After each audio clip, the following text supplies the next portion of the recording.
আমার বউয়ের কাছেই চলুন। আপনি কি ওই ফোনটে চোরের স্ত্রী? হ্যাঁ স্যার। এবার বলুন তো আপনার স্বামীর একই ঘরে তিনবার চুরি করার কারণ? প্রথমেই বলি, আমার স্বামী এমন মানুষই না যে একই বাড়িতে তিনবার চুরি করবে।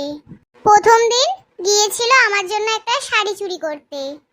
আমার ওই শাড়িটা পছন্দ হয়নি, তাই আবার গিয়েছিল ওই বাড়িতে শাড়িটা রেখে দিয়ে আরেকটা ভালো শাড়ি আনতে।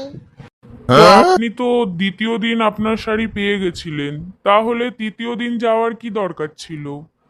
দ্বিতীয়বারের শাড়িটার ভেতর 500 টাকা ছিল, ওই 500 টাকাটাই রাখতে গেছিল আমার স্বামী।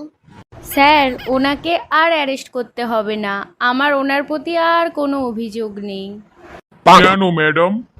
কারণ ও চোর হলেও সৎ, তাই আমার কোনো অভিযোগ নেই।